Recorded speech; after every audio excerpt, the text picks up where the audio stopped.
Hey friend, hi, this is Perry from Transform Your Kid. And let's talk about this. Has this ever happened to you? I'm pretty sure it has, but just listen me out. You are arguing with somebody and you are just thinking of the best possible rebuttal to say to that person.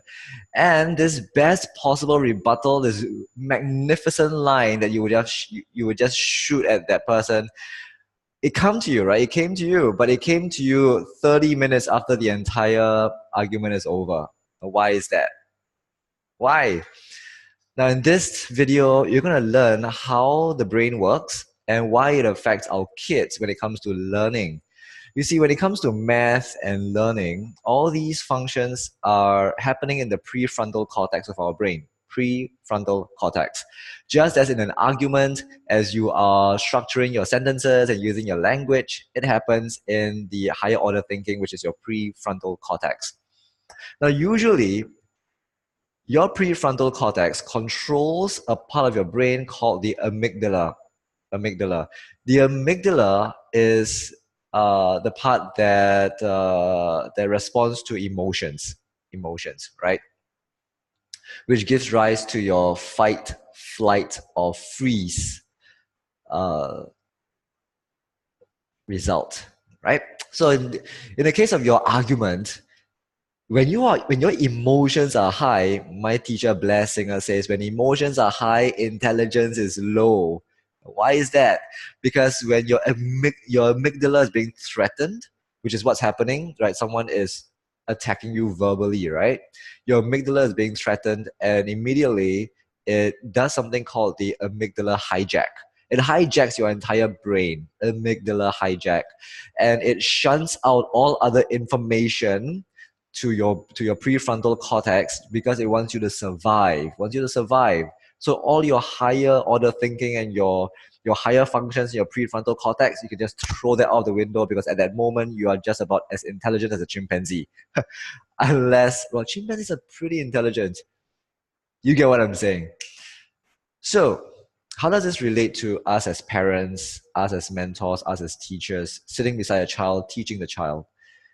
The moment your child is emotionally threatened, for example, you've explained the question once, and it's time for your child to try it. Your child tries it, gets stuck, and you're wondering to yourself, how can she get stuck at this part when I've explained it once already? So you explain it again, this time with a little louder volumes because you think she cannot hear, right? Well, kids are kids. They are survivalists. So they detect that increase in your volume means that you are getting pissed off. If you're getting pissed off, it's time to get out of your way. But the problem is they want to get out of your way, but they don't know how because they still can't listen to what you're saying. Amygdala hijacked, right? The prefrontal cortex, higher order thinking and functions just stopped. It just stopped altogether. Or just, the information is shunt from the system, right? So it gets worse. Now she's nervous. She's thinking of fight, flight, or freeze.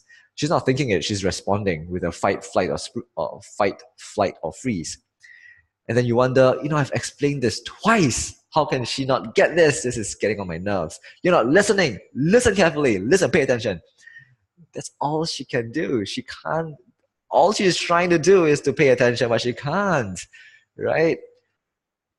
So as we are teaching our child, as we are helping them with homework, remember about the amygdala and remember about the prefrontal cortex. Once the amygdala is being hijacked, nothing gets through or very little gets through to the prefrontal cortex. So think about how we are interacting with the child and help them to use their brain well. Okay, this is Perry Live from Transform Your Kid. If this video was useful to you, like, share, comment. It will make a big difference to me in doing these videos. Right, so talk to you soon. Bye.